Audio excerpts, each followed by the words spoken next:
Queremos ahora abrir la Biblia, por favor, en Mateo capítulo 2, versículo 1. Mateo capítulo 2, por favor, versículo 1.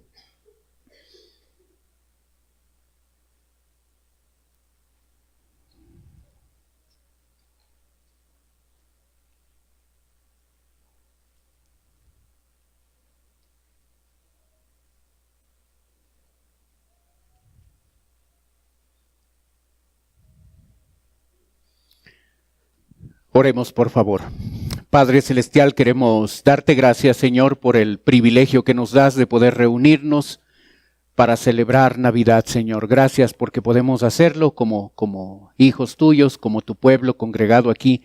Pedimos tu bendición ahora abriendo tu palabra, Señor, para poder entenderla y para poder comprender lo que tú quieres mostrarnos, Señor.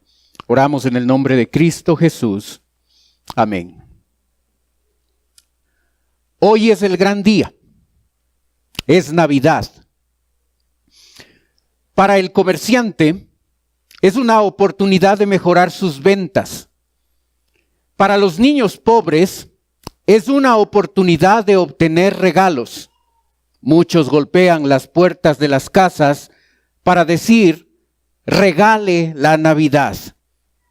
Para muchas familias es tiempo para reunirse con sus familiares y amigos y disfrutar de una deliciosa cena. Para algunos cristianos e incluso pastores, es una oportunidad para criticar algunas tradiciones navideñas como ciertos villancicos o si se debe o no armar el árbol de Navidad.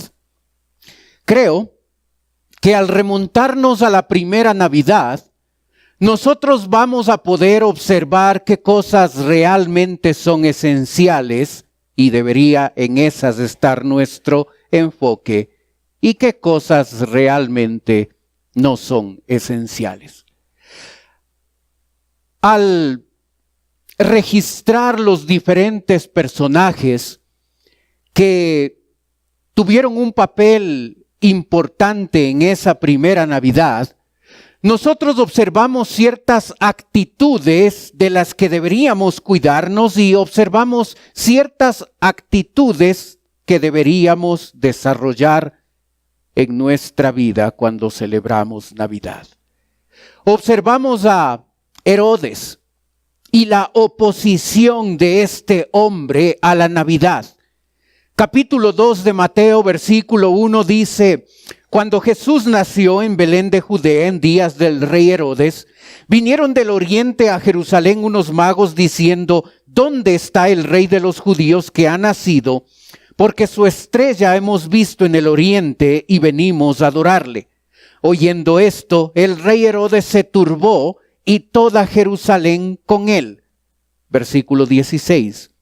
Herodes entonces, cuando se vio burlado por los magos, se enojó mucho y mandó matar a todos los niños menores de 2 años que había en Belén y en todos sus alrededores conforme al tiempo que había inquirido de los magos. Entonces se cumplió lo que fue dicho por el profeta Jeremías cuando dijo, voz fue oída en Rama, grande lamentación, lloro y gemido, Raquel que llora a sus hijos. Y no quiso ser consolada porque perecieron. El rey Herodes se destaca por oponerse a la Navidad.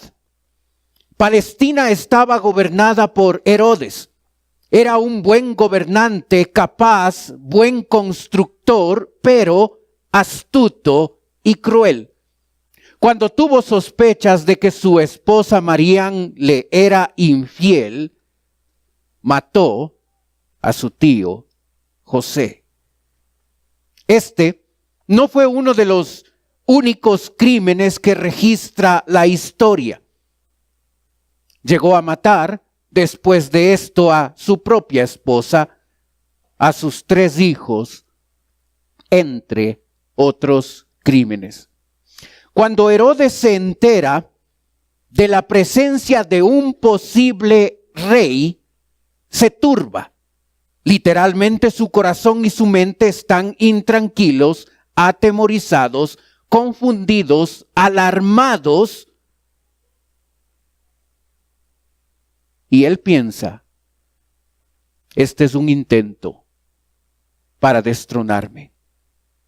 Ese rumor acerca del rey de los judíos lo agitó tanto que cuando tuvo contacto con los magos, les pidió a ellos que vayan a informarse de dónde estaba el niño, el rey, para que él también pudiera adorarle.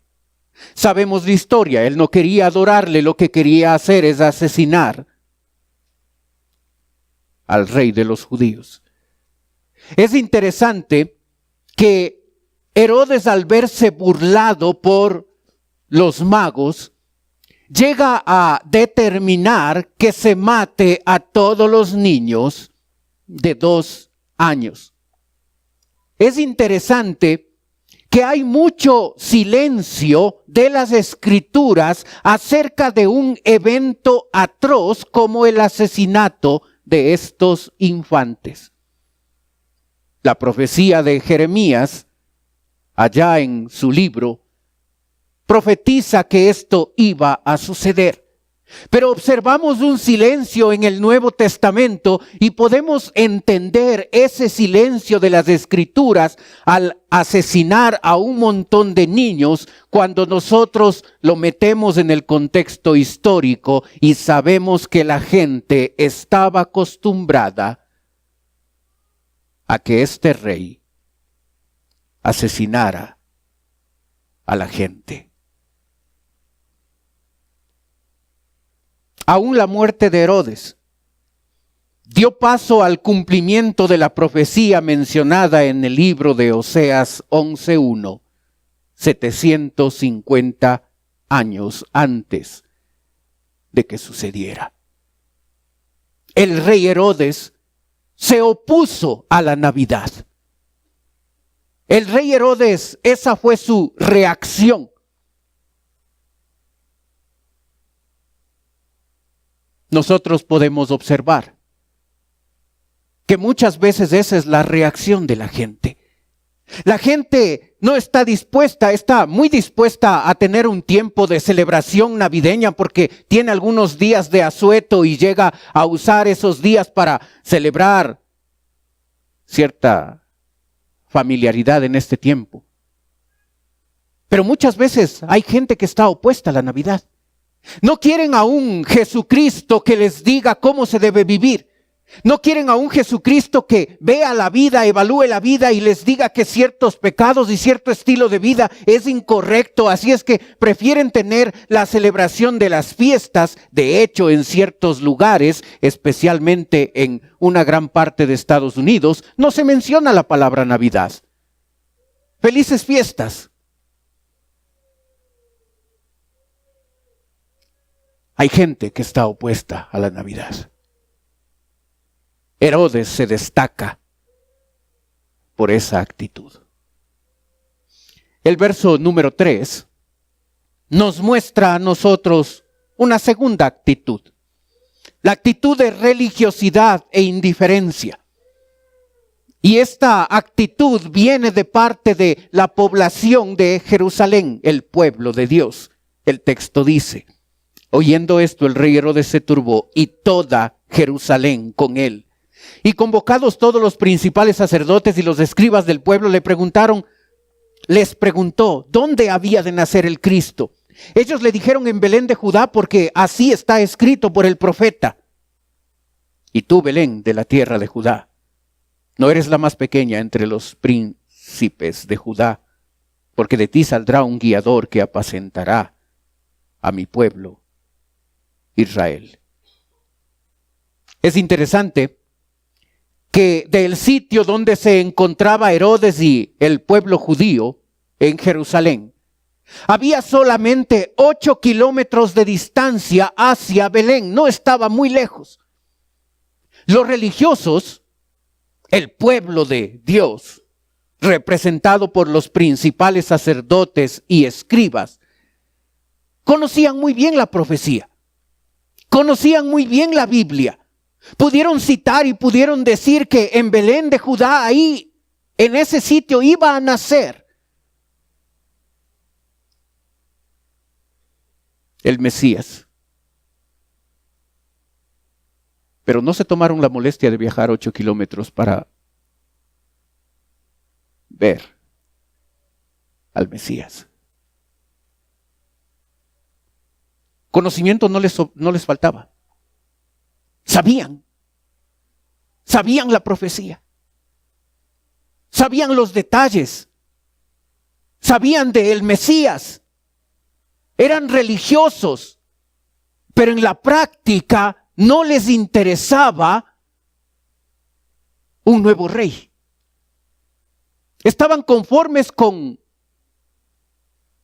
el astuto y asesino rey Herodes. No querían a otro rey. No querían a otro que les venga a puntualizar un estilo de vida incorrecto y pecaminoso que lo tenían. Eran indiferentes. Y a veces esa indiferencia puede observarse aún en el Hijo de Dios.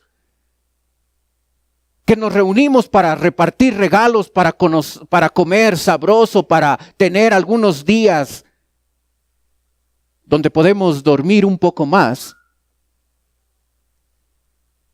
donde sabemos en la teoría que Jesucristo es el Mesías y que la Navidad significa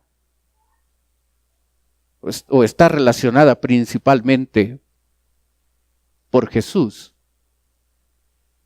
Pero aún siendo hijos de Dios, podemos llegar a ser indiferentes, a no interesarnos el reconocerle a Él como nuestro Rey, como nuestro guía, como nuestro Señor, a no querer que Él guíe nuestra vida, que Él nos diga qué debemos hacer porque nosotros queremos tener la libertad o el libertinaje de hacer lo que nosotros queremos. Religiosos e indiferentes. El pueblo de Dios fue religioso e indiferente. Sin perder Mateo capítulo 2. Busque Lucas capítulo 2. Vamos a regresar a Mateo en un ratito, pero busque Lucas capítulo 2, versículo 8. Observamos una tercera actitud, tercera reacción, la de los pastores. Y en Lucas capítulo 2, versículo 8, la Biblia dice: había pastores en la misma región que velaban y guardaban las vigilias de la noche sobre su rebaño.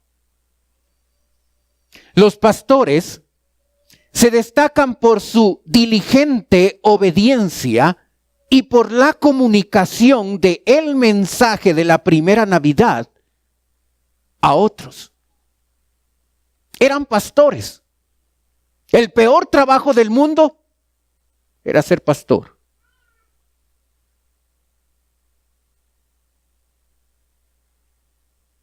Había pastores en la misma región que velaban y guardaban las vigilias de la noche sobre su rebaño. Estaban ocupados, velando, cuidando a las ovejas. No estaban desocupados. Y cuando les llega el mensaje del cielo de que ellos deben ir y observar dónde está el Mesías, ellos pudieron muy bien decir, bueno, para que yo haga algo tengo que agendarlo primero. Estoy muy ocupado, así es que hoy no puedo. Ellos pudieron excusarse. Pudieron decir, ¿sabe qué? Estamos cuidando las ovejas, no podemos dejarlas aquí. Nos van a reclamar por no cuidarlas como deberíamos haberlo hecho.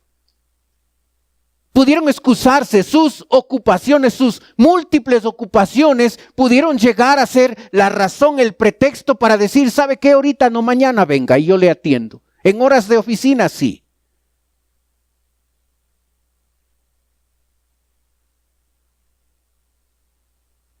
¿No suena muy a nosotros eso? Tan ocupados en el pavo, en el regalo, en el detalle, y olvidándonos de lo más importante. El versículo 15 dice: sucedió cuando los ángeles se fueron de ellos al cielo. Los pastores se dijeron unos a otros: pasemos pues, vayamos sin demora, significa. Pasemos pues hasta Belén y veamos esto que ha sucedido. Observa el pasado perfecto ahí. Esto que ha sucedido. Ellos lo dan como un hecho real, como algo que ha pasado. Y que el Señor nos ha manifestado. Vinieron pues apresuradamente y hallaron a María y a José y al niño acostado en el pesebre. La obediencia fue movida por la convicción. Primero se convencieron de que el mensaje de los ángeles hacia ellos era cierto, y convencidos de ese mensaje llegaron a tomar la decisión de apresuradamente, con diligencia, ir a donde estaba el Mesías. ¿Se da cuenta cómo funciona la convicción en la vida del creyente, o cómo debería funcionar la convicción en la vida del creyente? Las convicciones no son simplemente conceptos de información que nosotros guardamos en la mente para ganar una conversación teológica frente a otra persona. La convicción debería ser el motor que nos mueve a nosotros a actuar en conformidad a esa convicción.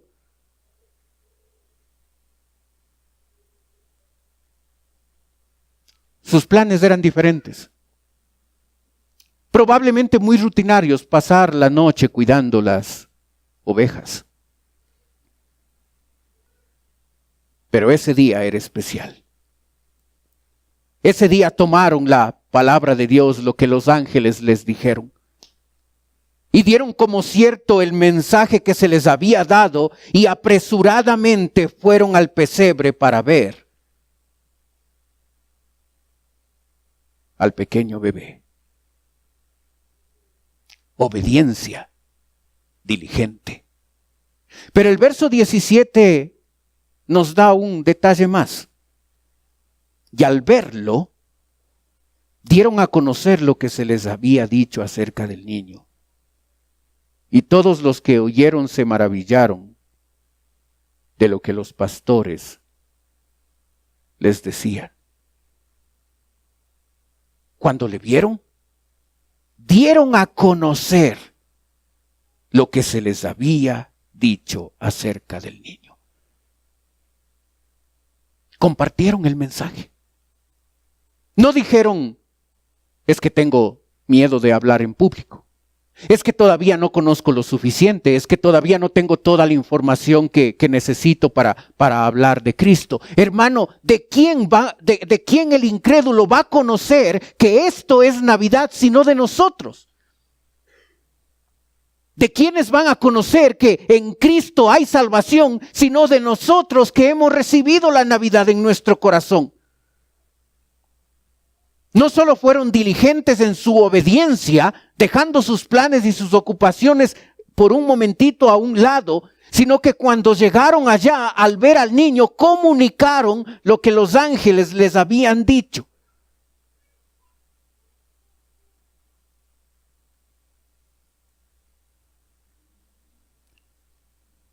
Y después en el versículo 20 dice: y volvieron los pastores glorificando y alabando a Dios por todas las cosas que habían oído y visto, como se les había dicho. Glorificando y alabando son verbos. De hecho, la palabra alabando tiene la idea de engrandecer a Dios a través de contar un relato.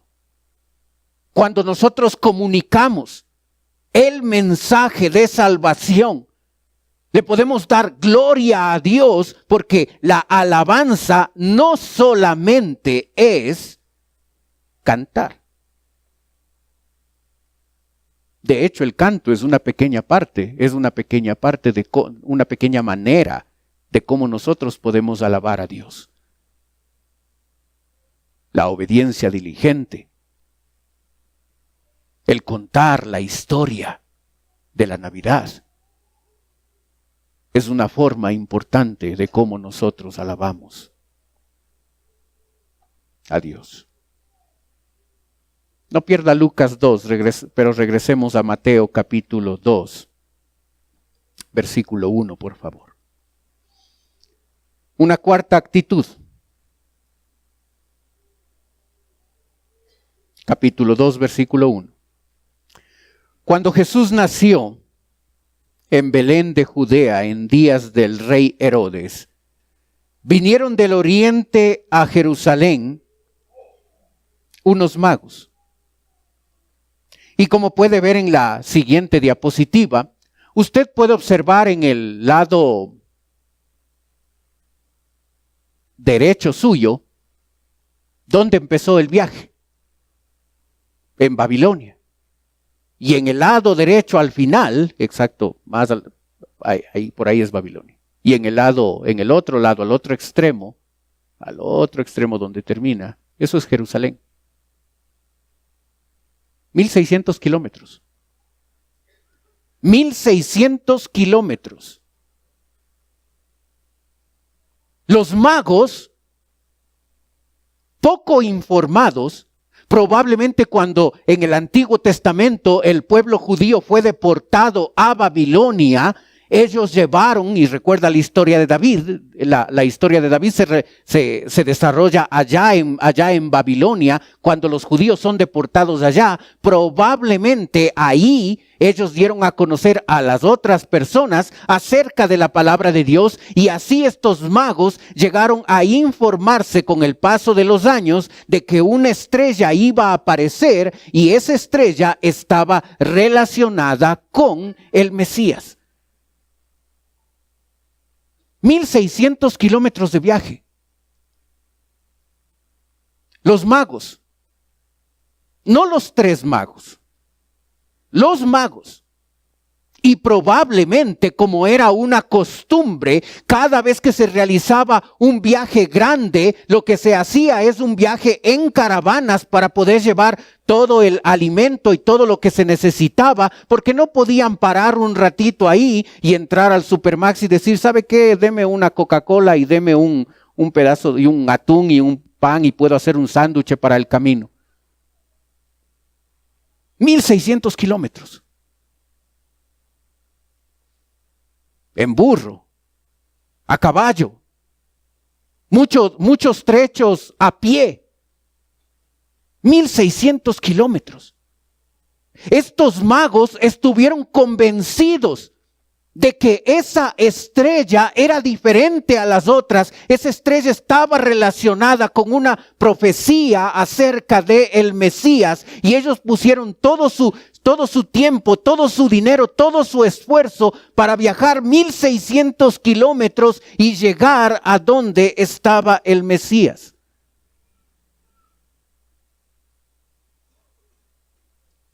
Pastor, me cambié de casa, así es que ahora estoy viviendo a 20 minutos de la iglesia. Así es que me voy a cambiar de iglesia porque está muy lejos. Tengo una iglesia que me queda al lado de mi casa.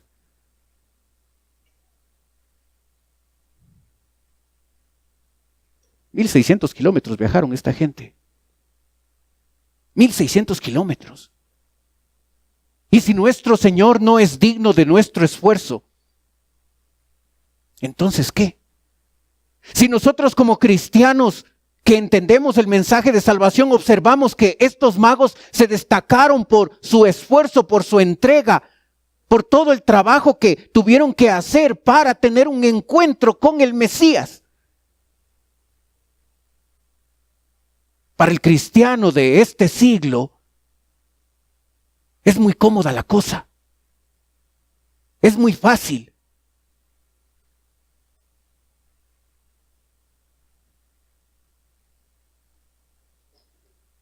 1,600 kilómetros. De Quito a Guayaquil hay 430 kilómetros. Esto fue un viaje tremendo. Los viajes largos no se hacían. Eran peligrosos, costosos. Se demoraba mucho. Necesitaban buscar un guía. Porque el guía iba a saber el mejor camino, pero no solo eso, iba a estar informado de todos los pozos de agua que existían en el camino, porque ellos necesitaban parar, no solo para tener agua, sino para dar esa agua a los animales.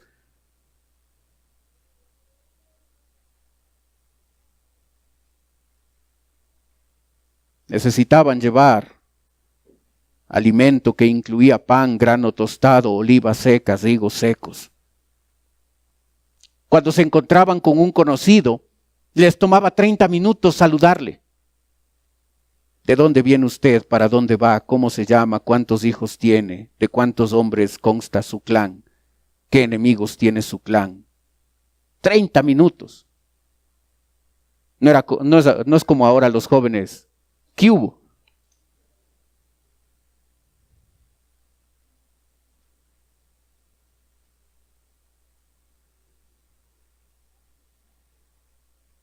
¡Qué tremendo esfuerzo!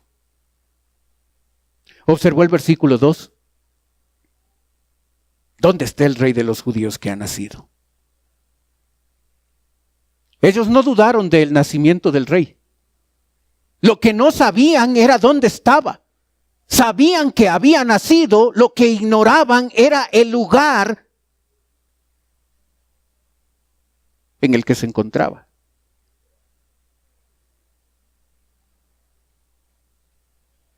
Porque su estrella hemos visto en Oriente y venimos a adorarle. ¿Cuánto esfuerzo para adorar al Mesías? Y nosotros no podemos levantarnos 5 minutos antes para venir temprano a la iglesia y aprovechar todos los cánticos para adorar a nuestro Dios.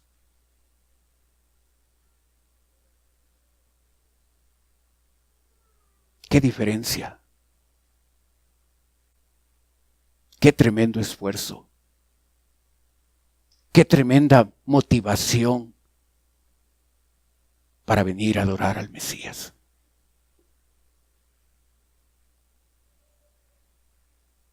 El verso 11 dice, y al entrar en la casa, y quizás usted tiene que corregir el nacimiento que hizo en su casa, porque si le tiene a los magos, porque si tiene 3 magos y hay un error, y porque si les tiene a los magos en el pesebre también hay otro error, porque los magos no llegaron al pesebre. Y al entrar en la casa, vieron al niño con su madre María, y postrándose lo adoraron, y abriendo sus tesoros, le ofrecieron presentes, oro, incienso y mirra. Observa la conexión entre adorar y dar. Observe esa conexión en el pasaje, es súper importante. Cuando de veras reconocemos que Cristo es el Mesías, cuando de veras hemos consagrado nuestra vida, cuando de veras queremos adorarle, no hay problema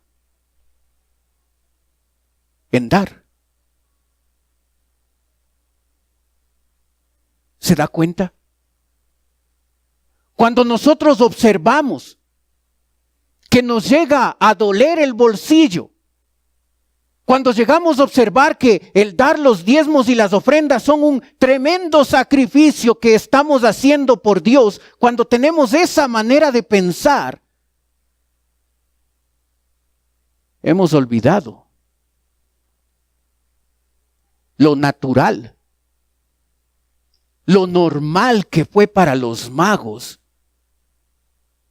como medio de su adoración.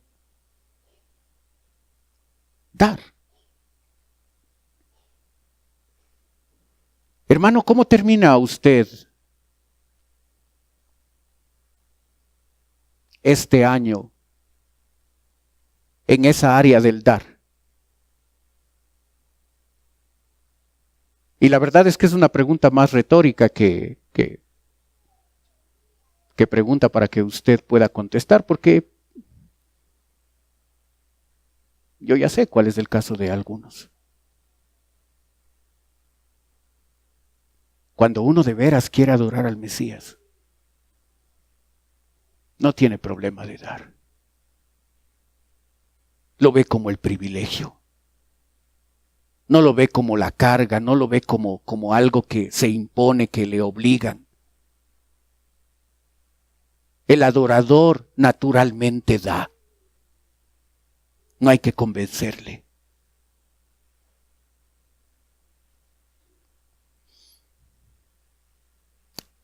Observe Mateo capítulo 1, por favor. Versículo 18. La última actitud. El verso 18 y 19 dice: el nacimiento de Jesucristo fue así. Estando desposada María su madre con José, antes que se juntasen se halló que había concebido del Espíritu Santo. José su marido, como era justo y no quería infamarla, quiso dejarla secretamente.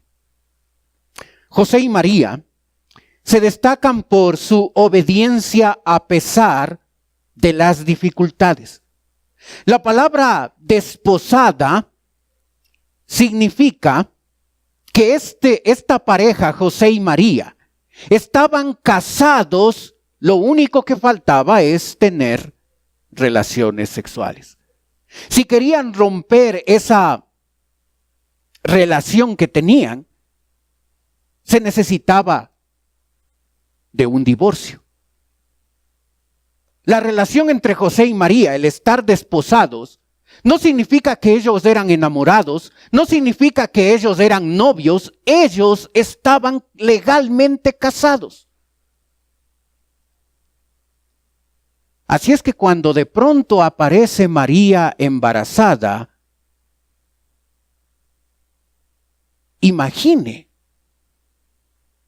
lo que estuvo en la mente de José. ¿Cómo que embarazada? No hemos hecho nada nosotros. ¿Cómo que embarazada? No, es que es por obra del Espíritu Santo. Por favor.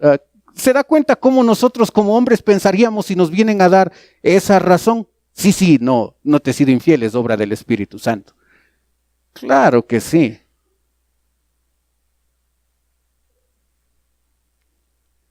Para José no fue fácil la obediencia. Por supuesto, el hecho de que se le aparezca el ángel ayudó. Pero ¿sabe un detalle que no debemos olvidar? El versículo 19 es descrito José como un hombre justo.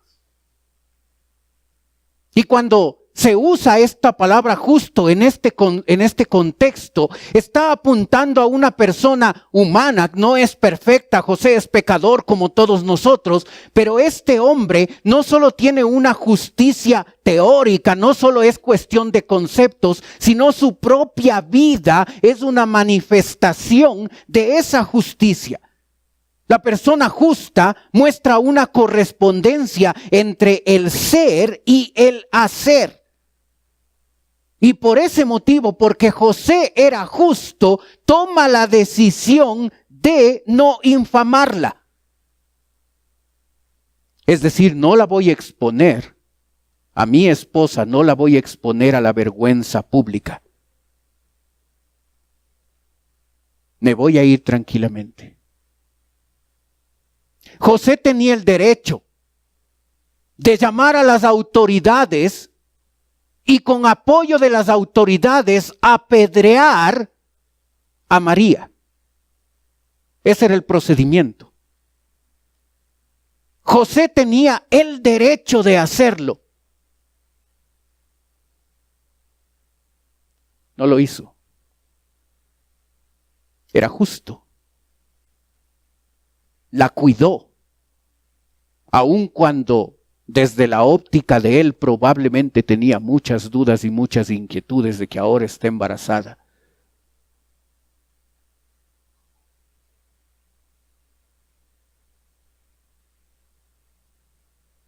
La ayuda de Dios en la vida de José fue súper importante. Y por eso el verso 24 dice, y despertando José del sueño hizo como el ángel del Señor le había mandado y recibió a su mujer. Dios a través de ese sueño ayudó mucho para que José estuviera convencido de que no era algo malo en la vida de María, de que Dios estaba en control y sí era cierto que era obra del Espíritu Santo. Pero es interesante que el texto usa la palabra recibir. Tiene la idea de proximidad familiar e íntima, es decir, José de veras al 100% le creyó a María.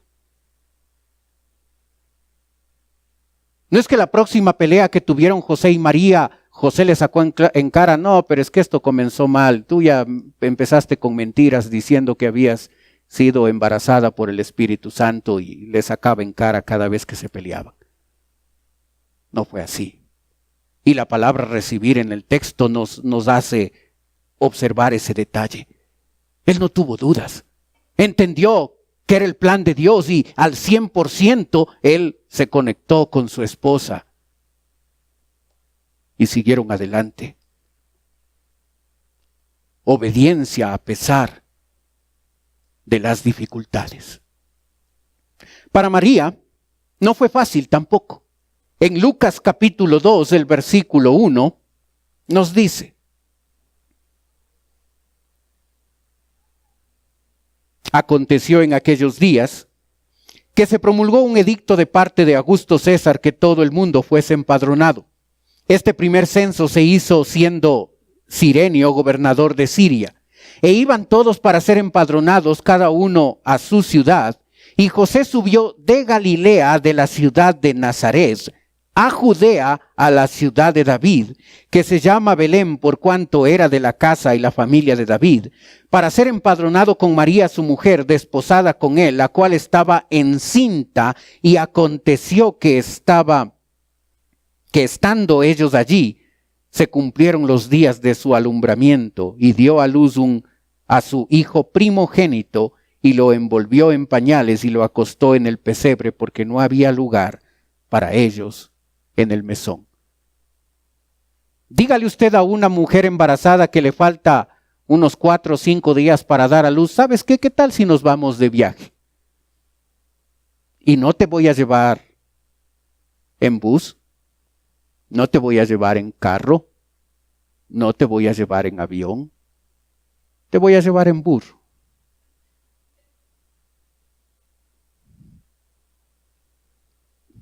Su esposa le da con lo que tiene en la mano si usted le propone eso. Para la mujer encinta, la que le falta poquitos días de dar a luz, no es buena idea. No es buen regalo de Navidad. No vaya a hacer eso, por favor. No es buen regalo de Navidad llevarle de viaje. Ella necesita estar en casa tranquila, usted lavando los trastos y haciendo todo. Ella necesita descansar. Para María no fue fácil. Demandó esfuerzo.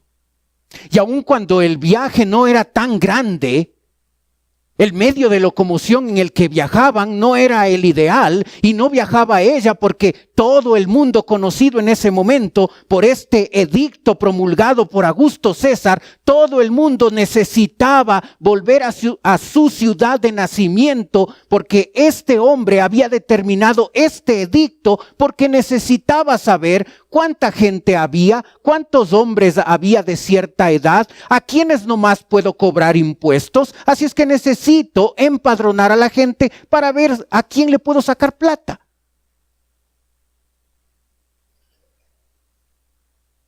Y esta mujer tuvo que hacer un viajecito. Ella pudo decir, no, que estás loco, vamos a estar yendo. ¿Qué importa? ¿Qué importa lo que diga el gobierno? Nos quedamos aquí porque nos quedamos. Yo no voy a estar saliendo de mi casa para viajar con un montón de gente que también va a estar en las caravanas y todo eso. Estoy a días de dar a luz, así es que el gobierno va a tener que entender. No es humano que le pidan a una mujer que está en su 9º mes de embarazo que salga a un viaje. Estás loco, José, ¿cómo vamos a hacer esto?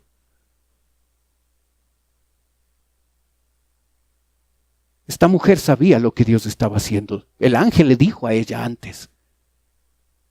Y a pesar de que había un grado de dificultad, María estuvo dispuesta a obedecer a pesar de las dificultades. José y María se destacan por esto, por ser obedientes, a pesar de lo difícil que puede ser. Y esta es otra de las actitudes que nosotros deberíamos copiar, deberíamos reproducir en nuestra vida, en esta época de Navidad, porque deberíamos ser obedientes y aun cuando sea difícil, aun cuando seamos los únicos que estamos haciéndolo, deberíamos ser obedientes.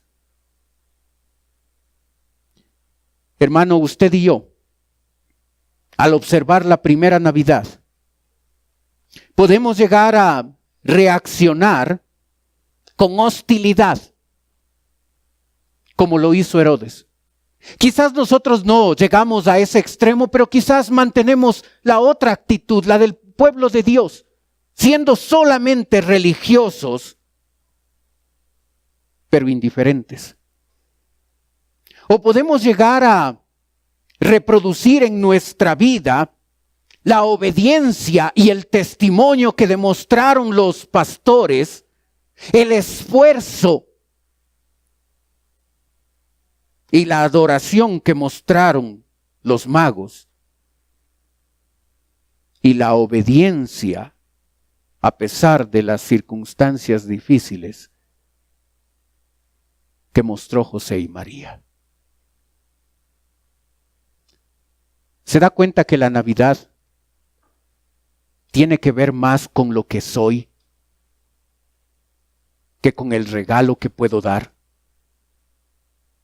con la comida que puedo comer, con el tiempo familiar que puedo tener en esta época? Y no tiene nada de malo eso. Pero lo esencial en la primera Navidad fueron esas cualidades que poseyeron, que tenían los magos, los pastores, José y María. Eso es lo esencial en la Navidad. Eso es lo que deberíamos, por esas características deberíamos destacarnos nosotros ahora que estamos celebrando Navidad. Así fue la primera Navidad. Y yo espero que así sea la suya hoy. Oremos. Padre Celestial, queremos darte gracias, Señor, por tu palabra. Gracias, Señor, porque a través del relato bíblico tú nos recuerdas aquellas cosas que fueron esenciales en la primera Navidad. Te rogamos, Padre, que nos ayudes a enfocarnos en aquello que es importante. Que esas cualidades y características de obediencia, de adoración, de dar, de esforzarse, de contar la historia de Navidad a otros, sean las características que nosotros podamos encontrar en este tiempo de Navidad. Pedimos tu bendición.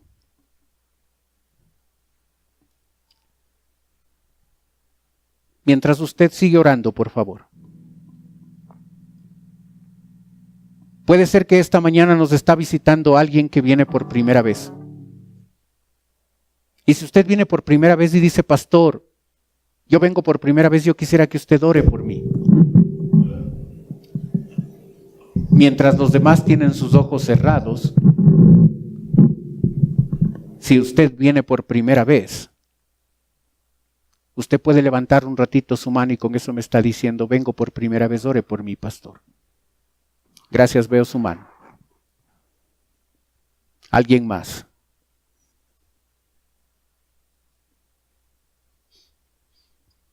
Veo su mano también, gracias. ¿Alguien más?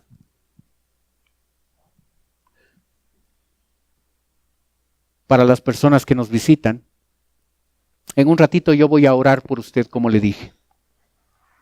Quisiera ofrecerle algo más. Totalmente voluntario, no se sienta presionado ni presionada. Pero si usted viene por primera vez, usted puede, si desea, usted puede tomar sus cosas y puede pasar a la parte de abajo donde estoy yo. Si usted lo hace, una persona de la iglesia va a acercarse y le va a llevar a otro lugar privado. Y en ese lugar privado, esa persona va a conversar un momento con usted. Los demás tienen sus ojos cerrados para que no le dé recelo, no le dé vergüenza de pasar.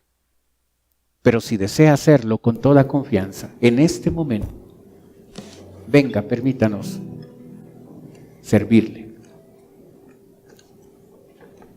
Venga nomás con todo, si quiere pasar, venga nomás con toda confianza. Gracias por ser el primero.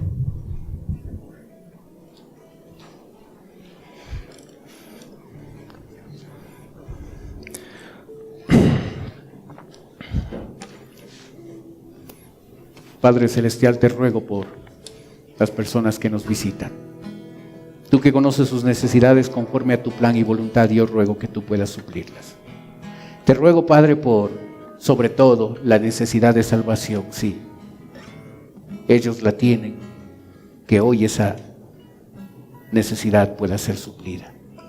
Ayúdanos a nosotros, Señor, como tus hijos, a tener el enfoque bíblico al celebrar Navidad.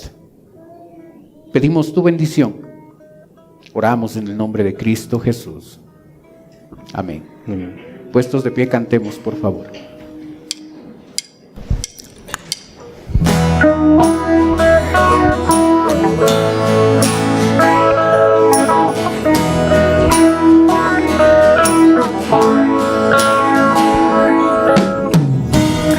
Esa luz que brilla en el cielo es la que nos guiará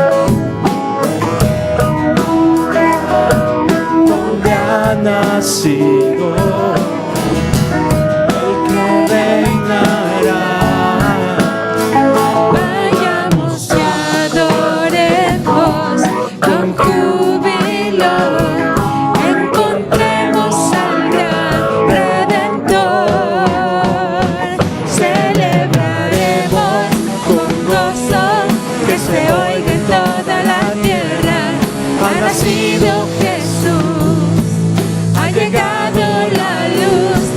Navidad, su estrella hemos visto brillar, ella nos guiará hasta donde Él está y postrados adoraremos y traeremos lo mejor para el Rey.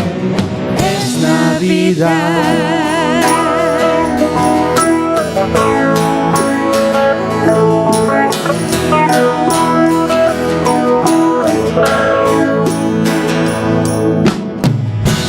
Él dará agua al sediento, la tristeza se borrará, Él traerá la paz al mundo, Él gobernará. Vayamos y adoremos con júbilo encontremos al gran Redentor. Celebraremos con gozo que se oiga en toda la tierra. Ha nacido Jesús, ha llegado la luz, es Navidad, su estrella hemos visto brillar. Ella nos guiará hacia donde Él está. Celebraremos con gozo que se oiga en toda la tierra. Ha nacido Jesús, ha llegado la luz, es Navidad, su estrella hemos visto brillar. Ella nos guiará hacia donde Él está. y postrados adoraremos y traeremos lo mejor para el Rey. Las voces le cantan. Celebraremos con gozo que se oiga en toda la tierra. Ha nacido Jesús, ha llegado la luz, es Navidad, su estrella hemos visto brillar. Ella nos guiará hacia donde Él está. Celebraremos con gozo que se oiga en toda la tierra. ha nacido Jesús, ha llegado la luz, es Navidad, su estrella hemos visto brillar. ella nos guiará hacia donde Él está. Y Postrados adoraremos y traeremos lo mejor para el Rey es Navidad.